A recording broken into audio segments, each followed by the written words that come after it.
Hi, and welcome to Rest Stops, short features to encourage you toward greater life balance. My name is John, and here's my good friend Ralph Storrs with today's Rest Stop. Hi, and welcome to the Rest Stop.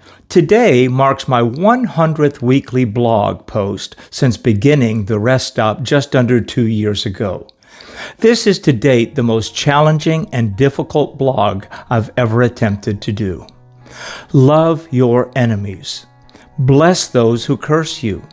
Do good to those who hate you, and pray for those who spitefully use you and persecute you. What? Jesus, are you nuts? Love, bless, do good, and pray? Yes, of course, I will do all those things for my wife, children, family, and friends. But for my enemies? Yes, says Jesus, for your enemies. An enemy is anyone who feels hatred for, fosters harmful designs against, or engages in antagonistic or hostile activities toward another person.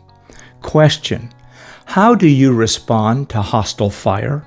What do you do when someone is locked and loaded and they launch their missiles at you? Missiles attacking your character, missiles of lies, anger, bitterness, verbal abuse, slander, or gossip.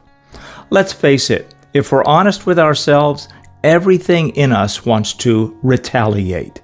And yet, Scripture tells us, repay no one evil for evil.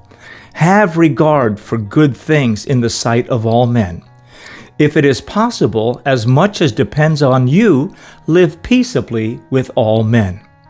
Jesus, when he was reviled, did not revile in return. Nowhere does it say loving your enemies means condoning their conduct. The Bible doesn't say love what they do or believe. It simply says love them. We may have enemies, those who want to do us harm, but by definition, we should never be the enemy. If your enemy is hungry, feed him. If he is thirsty, give him something to drink. In doing so, you will heap burning coals on his head. Do not be overcome by evil, but overcome evil with good. Now, there is no doubt the command to love our enemies and walk that out in action is perhaps the most difficult challenge in all of life. Our natural reaction when someone has their radar locked on us is to maneuver into position like an F-16 fighter pilot and lock and load on them. Rather than reacting, we are called to respond. How? By giving the controls over to the Lord. After enduring 3 months of solitary confinement, Corrie ten Boom and her sister were sent to a number of concentration camps before arriving at the notorious Ravensbrück, a women's labor camp in Germany during World War II. Her sister Betsy died in the camp. After her release, although bravery, sacrifice, and unshakable faith in God marked Corrie's life, most astonishing was her ability to forgive. In 1947, she traveled back to Germany with the message that God forgives. And that's when she saw him, working his way forward against the others. One moment she saw the overcoat and the brown hat. The next, a flashback, a blue uniform and a visored cap with its skull and crossbones. Suddenly, she was face to face with one of her former captors from Ravensbrück, who came to her seeking forgiveness. Jesus, help me, she prayed silently.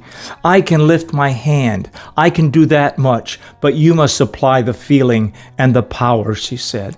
And so woodenly, mechanically, I thrust my hand into the one stretched out to me. And as I did, an incredible thing took place.